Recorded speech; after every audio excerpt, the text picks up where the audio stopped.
Muy buenas noches, bienvenidos a Territorio Político. Hoy estamos arrancando un nuevo programa, una nueva emisión en esta semana que avanza en lo que es el año y continúa un proceso de cambios que en el bolsillo del ciudadano ha golpeado bastante fuerte cada vez más. Vivimos situaciones de angustia, situaciones donde no sabemos si el fin de mes está en el día 30, el día 20 o el día 15, porque después queda una especie de agonía hasta el final del mes y las soluciones que uno espera que lleguen quizás no van a llegar. Entonces uno se pregunta cómo hacer, cómo trabajar y de qué manera moverse en este sálvese quien pueda. Hoy a la mañana estaba escuchando el tema, recordando, porque cada tanto vuelve a mi mente ese tema, septiembre del 88 de Cacho Castaña. ¿Y cuánto hay de parecido en esa descripción que hacía en las cartas que escribía Cacho Castaña, en ese retrato que hacía de Buenos Aires de aquella época, a esta situación que hoy vivimos, donde nos encontramos frente a una especie de Argentina triste, de una imagen triste, una especie de película que estamos viviendo en blanco y negro, y simultáneamente vivimos una Argentina pujante y que trata de salir adelante, que trata de ver la luz al final del túnel y de empujar para salir adelante, como termina diciendo la canción. Entonces, para hablar de esto, reflexionar un poco sobre cómo nos encontramos, no sé si hacer un paralelismo, pero sí pensar más que nada el hoy. Está con nosotros acompañándonos en comunicación telefónica el periodista Hugo Pressman desde Buenos Aires. Él tiene lazos con Entre Ríos, así que nos va a poder dar una especie de visión familiar de lo que se está viviendo. Hugo, bienvenido al programa Territorio Político. Buenos días, Alejo. Muchísimas gracias por la invitación. En lo que vamos de esta nueva gestión que arrancó Milei en diciembre del 2023, hoy estamos en abril, increíble cómo va avanzando el tiempo en este año, y encontramos que hay cambios que se han dado mucho más rápido de lo que uno esperaba. Encontramos también que el gobierno de Milei, al cual le daban tiempos bastante acotados de supervivencia por los cambios que estaba proponiendo, está durando más de lo que desde la oposición se suponía que iba a durar. Preguntas que voy a ir desarrollando en esta entrevista tienen que ver con dónde está la oposición, quién es el líder, cuál es la alternativa, pero también quisiera que en esta primera parte reflexione usted, Hugo, conmigo, acerca de cómo estamos y qué estamos viviendo. Bueno, estamos viviendo un periodo bisagra en la historia argentina, eh, y uno puede imaginarse o puede reflexionar sobre el carácter realmente notable del fenómeno Milei, tanto en la forma, la rapidez con que llegó a la presidencia, como la forma como ha encarado sus primeros 4 meses en la presidencia, que no es sorpresa, pero sí la rapidez con que ha desarrollado sus propuestas. Eh, la enorme decadencia de las dos principales coaliciones que han gobernado en los últimos años en la Argentina, tanto Compromiso para el Cambio como Unión por la Patria, en fin, eso es lo que posibilitó el absoluto descreimiento de una buena parte de la población hacia la política, en donde Milei acertó con la denominación casta que no es propia. Prácticamente no hay nada original en Milei, todo está tomado de algún otro lado, sobre todo de los libertarios norteamericanos y el término casta de una agrupación de izquierda española como Podemos, es que esa descrepitud de las dos principales coaliciones permitió que alguien que viniera desde afuera de la política, lo cual ya venía demostrándose como un hándicap en función a los políticos tradicionales para un sector importante de la población, y le haya permitido que sin estructura territorial, sin haber ganado en ninguna de las provincias, sin tener intendentes, concejales, una expresión parlamentaria sumamente limitada, haya accedido, pasando de ser candidato en el 2021 a presidente en el 2023.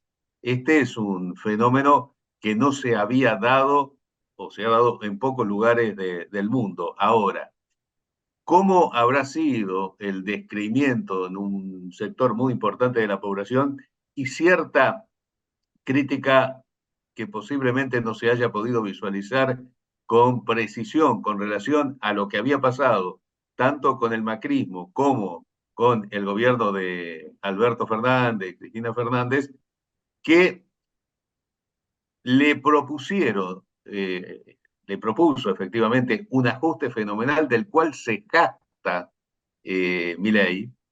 Es difícil pensar que alguien diga estoy haciendo el ajuste más importante en la historia de la humanidad.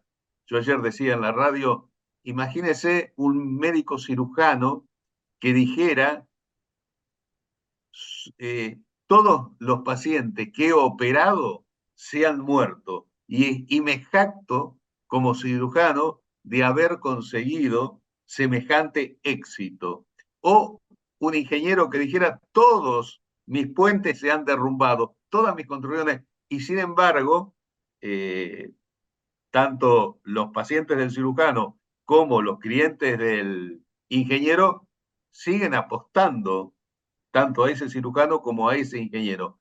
Eh, Porque acá se da un fenómeno muy particular, además, pasado 4 meses, donde se ha hecho efectivamente el ajuste, no sé si en el mundo, pero que en la Argentina es el ajuste más intenso que se haya conocido en apenas 4 meses, y todas las encuestas, con todas las dificultades que tienen las encuestas, muchas de las encuestas dibujan la realidad que finalmente hablamos sobre una realidad dibujada, pero hablando con algunos de los consultores off the record, me lo confirman, por lo menos entre el 45 y el 50% lo sigue manteniendo Milei. De manera que con razonamiento que uno ve en muchos de los testimonios televisivos que dicen, bueno, la verdad que la estoy pasando muy mal, pero tengo la esperanza, tengo el optimismo que más adelante, en un tiempo, vamos a estar mejor. Mi opinión es que yo no sé cuánto durará el gobierno de Milei, si será un mandato, él ya habla de un segundo mandato, pero cualquiera sea la durabilidad de este gobierno, el final es una verdadera hecatombe. La Argentina que queda no tiene nada que ver ni siquiera con una Argentina con serias falencias, con situaciones de una pobreza muy grande que dejó el gobierno de Alberto Fernández. Ni siquiera con eso se parecerá a la Argentina que puede dejar Milei, donde está puesto en tela de juicio todo lo que hace a la Argentina moderna. La industria, la ciencia y la tecnología, la universidad, el INTA, el INTI, todo el INVAP, los reactores nucleares, el colocar satélites en el espacio, la Argentina moderna, todo eso, Milei nos propone ir al siglo XIX. Y parece increíble que su razonamiento en su máximo objetivo, que es la dolarización sería la lápida sobre las ruinas, la dolarización que solamente hay 3 países, después hay algunas islitas que lo han practicado, que es Ecuador, Panamá y El Salvador. ¿Cómo, pasando por Ecuador, Panamá y El Salvador, nos anuncia, nos vaticina que en 20 años seremos Alemania y en 35 Estados Unidos? Es toda una incongruencia. En cada una de las aseveraciones de Milei hay una incongruencia enorme. Son varias aristas las que acá Hugo Pressman, periodista que nos está acompañando en el día de hoy, está abordando y que vamos a tratar de ir desandando. Dejando a un lado el tema de la idealización de un Estados Unidos al cual aspiraríamos, quisiera preguntarle primero con respecto a esta estadística que se ha ido dando desde distintos ángulos. diciendo que hay la mitad de la población está apoyando el gobierno de Milei y esa misma mitad de la población está aspirando a que en un segundo semestre o para el 2025 estemos encaminando una salida hacia un país mejor. Estas estadísticas, estas expectativas que hay sobre el gobierno, ¿no tienen que ver también con una ausencia de alternativa? Al no haber frente a Milei un camino alternativo, una propuesta diferente de decir, no, esto no, vamos por acá, lo hacemos de esta manera, entendemos en lo que nos equivocamos, lo que hicimos mal, queremos hacerlo bien. Y a la vez que se renueven las figuras, estamos viendo que tampoco hay una renovación de figuras, se están acomodando las fichas para traer hasta viejas imágenes recicladas de personajes que quedaron en un segundo plano durante un tiempo y ahora vuelven a aparecer. No estamos viendo verdaderamente en la oposición, en su abanico de opciones, algo que sea superador y que también dé a la gente la oportunidad de pensar de otra manera. Entonces, frente a esa falencia, nos encontramos con que, y bueno, o estamos mal y vamos mal, o estamos como podemos y vamos a salir bien. Queda esas opciones. La encuesta tiene esa falencia, la ausencia de una alternativa. Sí, efectivamente es así y hoy no se ve una alternativa. Veamos el campo de la oposición. Eh, una oposición que en buena parte forma parte del gobierno, en el caso de todo el macrismo. Eh, Todo lo que fue el gran mérito de Macri, que fue unir a la oposición antiperonista. Si uno mira las elecciones, yo hace poco hice una planilla de Excel con todas las votaciones presidenciales del 83 para acá, eh, vos podés observar que en varias elecciones la oposición dividida, si hubiera ido junto, hubiera dado batalla a triunfos en donde ganó de pronto el peronismo o el kirchnerismo. Incluso, mirá lo que es un dato que uno pocas veces maneja, si sumás los votos, y voy al año 73, una etapa muy especial de la historia argentina, era el regreso de Perón, la década del 70, la idea que la revolución estaba planteada y que el Estado jugaba un papel fundamental. Eso, si agarrás hoy el programa del Partido Radical del año 73, podés sospechar que podía ser del Partido Obrero, ¿no? Porque la presencia del Estado era muy fuerte, porque así era el sentido común dominante de la década del 70. Bueno, si sumás en la primera elección del 11 de marzo, donde fue Cámpora Solano Lima, Balbín Gamón, si sumás todos los votos que podrían haber ido de Manrique y de otras fórmulas, la diferencia no hubiera sido 49-23, que llevó a que Balbín dijera, no, no me voy a presentar al balotaje porque no tengo posibilidad de triunfo. Pero si sumás todos los opositores, era 49-43, ¿no? Era otra alternativa para un balotaje, a pesar de que todo indicaba que la sociedad iba hacia el peronismo y sobre todo a las elecciones que convalidaron después Perón, que alcanzó en septiembre un 62%. Macri logró, el mérito de Macri es haber unido a la oposición, a toda la oposición, contra lo que ellos denominan el populismo, que es en general el peronismo. Ahora bien, eh, después del fracaso de Macri, y durante su propio gobierno, lentamente el PRO fue absorbiendo al radicalismo. Y la presencia de Milei durante el año 2022-2023 fue radicalizando el cuadro político y fue, después de la derrota de Bullrich, prácticamente hubo una absorción de parte de Milei de buena parte del PRO. Fíjate vos que en este momento eh, algunos razonan y no están demasiado equivocados que el PRO ha pasado a ser, con relación a Milei, a la Libertad Avanza, lo que fue la UCD con relación al peronismo, ¿no? Algo que va siendo absorbido por en este momento el que domina la escena política. Fíjate que todos hablamos a favor o en contra de Milei, es el centro, el eje del escenario político. Al punto tal que si a Milei le va mal, Macri pagará también las consecuencias, o el PRO pagará. Y si le va bien, todo el mérito es de Milei, no va a compartirlo con el PRO. De manera que este es el panorama en esa parte de un partido que en principio parece oposición, pero juega claramente con el oficialismo, al punto tal que en la ley Omnibus votaron en bloque la ley Omnibus. Pasemos a Todos por la Patria.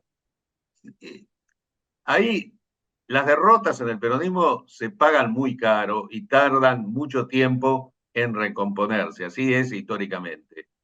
Pero si miramos a sus máximos referentes, es muy desalentador la situación que vive el peronismo. Alberto Fernández, presidente del PJ hasta hace poquito, autoexiliado en España. En el caso de Sergio Massa, trabajando para un fondo de inversión. Otro referente de los últimos años, Daniel Scioli, que realmente es incomprensible, termina siendo secretario de Medio Ambiente.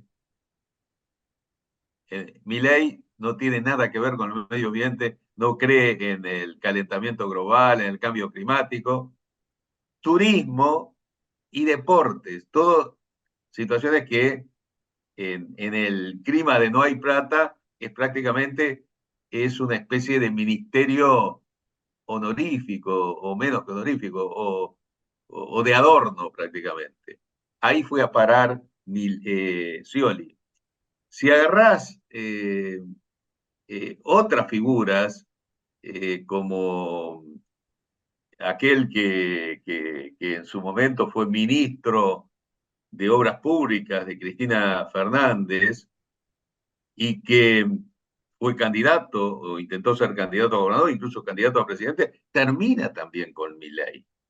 De manera que eh, entre el peronismo y la libertad avanza, entre un peronista medio, ya no digo peronista de izquierda, y la libertad avanza, debería haber un abismo de distancia. Sin embargo, bueno, van a encontrar que el peronismo cordobés, muchas de las figuras que querían ir por el espacio del medio, bueno, están ahí, coqueteando con Milei. Milei que los maltrata, porque una de las características que resulta difícil comprender cómo hace política Milei es que el maltrato permanente y la descalificación permanente a los que tiene que seducir y a los que debe considerar como aliados. No tiene ningún problema de descalificarlo. Tiene una retahíla de adjetivos descalificadores que me hace recordar aquello que decía Borges, para injuriar ni siquiera un idioma se necesita. Partamos, nos queda, bueno, entonces reducido las alternativas quizás dentro del peronismo a dos figuras que faltaron mencionar que quizás eh, podríamos unirlas a esta propuesta de abanico, que serían Cristina Fernández, que está ausente y corrida a un costado, y Axel Kicillof, que está más concentrado en la provincia, lógicamente, pero que también tiene ciertas aspiraciones, al menos en lo que se ve popularmente, a algo más, pero todavía le falta... Tenés razón, Alejo. Discúlpame, yo me lo salté efectivamente. Kicillof, que maneja una provincia que es un país, prácticamente la provincia de Buenos Aires, con un gobierno absolutamente hostil con relación en general a las provincias en general y a la provincia de Buenos Aires en particular. Pero ahí hay toda una interna, ¿no? Y Muy complicada, en convengamos también donde que la provincia de Buenos Aires tiene también su particularidad, que han pasado gobiernos que han estado a favor también con el viento a favor a nivel nacional y los problemas han permanecido, han continuado. Buenos Aires es una especie de, tiene una lógica propia dentro de la Argentina que siempre nos ha sorprendido. sí, Continúa, Hugo. sí, ahí tenés a Kicillof, que tiene un conflicto con la Cámpora, y a su vez Cristina, que considera efectivamente que Kicillof es el político con mayor potencialidad dentro de ese espacio, pero al mismo tiempo trata de elevarlo a Máximo, a un nivel que posiblemente no le dé el Piné a Máximo, de manera que todo eso es una situación muy enrevesada. Massa está jugando con Máximo. Eh, es muy difícil entender que en medio de una situación de semejante dramatismo no tomen en cuenta una frase que yo suelo citar de un referente de la independencia norteamericana, que es Benjamin Franklin, que dice, o caminan juntos o los ahorcarán por separado. Y es claro que el proyecto de Milei, que es no solo el proyecto de Milei, es del sector concentrado de la economía de la Argentina, ese es el proyecto que aún, aunque le vaya de pronto circunstancialmente mal por caída del consumo interno, es la primera vez que tiene la posibilidad de eh, deseos, intenciones largamente añoradas pueden ser concretados en el escenario político que hoy estamos observando. He definido a Milei como la suma de lo que fue el golpe del 55, el del 66, el del 76, Macri y Menem. La suma de todo eso está en el proyecto de Milei, a lo cual suma cosas como eh, de su ideología anarcocapitalista, como la eliminación del Banco Central. No existen países en el mundo sin Banco Central, o la dolarización. ¿Te gusta el fútbol, Sí. Alejo? Bueno, imagínate la dolarización, es decir, suprimir que un país carezca de política monetaria, es suponer, por ejemplo, que River juega con Deportivo Cambaceres en el Estadio Monumental y el técnico de Deportivo Cambaceres dice, este es un partido muy desparejo. Para que sea parejo jugaré sin arquero y sin tres jugadores menos. Obviamente, si el técnico de Deportivo Cambaceres jugando con River dice que para ser parejo va a jugar con 7 jugadores, Sarie no podría estar al frente del equipo, la hinchada lo sacaría inmediatamente. Bueno, cuando Milei nos propone la dolarización, nos propone jugar con 7 jugadores. Es decir, con un elemento fundamental de política económica, que es la política monetaria, suprimirla y quedar en manos de la política monetaria de, en este momento, un país hegemónico. Es llevar el tema de la convertibilidad a la enésima potencia. La convertibilidad era establecer una paridad monetaria entre un país que tenía un PBI de 500 mil millones de dólares con uno que tiene varios billones de dólares. Imposible ese tipo de paridades. Hugo, nos quedan un minuto y quisiera focalizarme en algo que también usted mencionó para que aproveche este tiempo y nos deje una especie de mirada sobre lo que viene. ¿Hasta qué punto esa ausencia de una alternativa es sostenible en el tiempo? Ya no estoy hablando del gobierno, si es sostenible en el tiempo la política, sino si es sostenible que no haya un liderazgo en la oposición, porque también cuando hablan acerca de hacer un juicio político, de que Milei caiga sin una alternativa, estamos cayendo en lo que sería una especie de anomia. Es decir, no hay nada. Sin Milei no queda nada. frente al que agarre la posta y que levante la antorcha. Esa situación donde los sindicatos ni siquiera tienen la solidez como para salir a pelear sus propios problemas, nos encuentra frente a una incertidumbre absoluta sobre otro tipo de camino posible. Y creo que ahora es un momento como para pensarlo, viendo que nos encontramos también en la encrucijada de que cada mes se vuelve más corto, como decía al principio. Así que le dejo este último minuto para poder hablar sobre eso. Sí, la historia es mucho más imaginativo de cualquiera de las imaginaciones humanas que uno puede elucubrar en un momento tan oscuro como el presente. La sociedad argentina es una sociedad de una enorme complejidad, ha venido siendo asolada por años y años de una ideología neoliberal muy individualista. La pandemia ha jugado un papel fundamental en todo esto. Yo me he animado a afirmar que la pandemia fue el fin del siglo XX y el inicio, el verdadero inicio del siglo XXI es la pandemia, el fin de la pandemia. Y en el caso de la Argentina, en medio de esta situación, uno puede ver determinadas circunstancias que demuestran las características muy particulares en los aspectos positivos de la sociedad argentina. La concentración del 24 de enero, la enorme concentración del 24 de marzo, son señales que no todo está resignado en la sociedad argentina, que efectivamente no alcanza con el voluntarismo, no alcanza con la falta de gente que pueda encabezar situaciones que necesitan de una resistencia ante un avasallamiento de semejante magnitud, en donde todo está en venta todas las empresas estatales, está en venta todos los recursos naturales, está en venta la soberanía nacional, todo el tema, es todo tan contradictorio. Pensá lo siguiente, cuando Milei no va al acto de vigilia en las Malvinas, pero va a recibirla a la generala Richardson. Bueno, él hace alianza, él dice que su política exterior está basada, está alineada con Estados Unidos e Israel. Y habla de recuperar Malvinas, cosa que antes no lo hacían.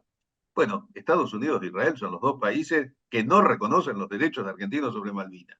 Bueno, todo esto que en este gobierno está en tela de juicio, la venta de los recursos naturales, el transformar la consigna de patria sí, colonia no, en colonia sí, patria no.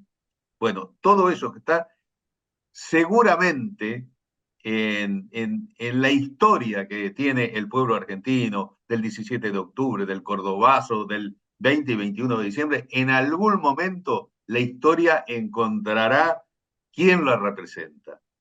La historia encuentra siempre un canal a través del cual, y de ahí surgirán tal vez nuevos líderes que hoy no los vemos, pero que seguramente están y estarán.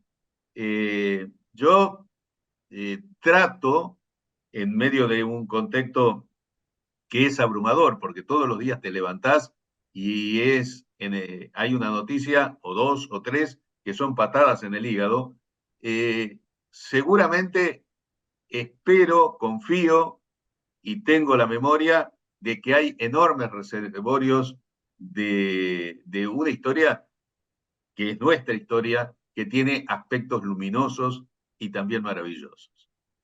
Hugo Presman, muchísimas gracias por esta comunicación. Más adelante seguramente volveremos a reencontrarnos y a continuar con las reflexiones con los datos más actualizados y una nueva situación en el país. Gracias. Muchas gracias.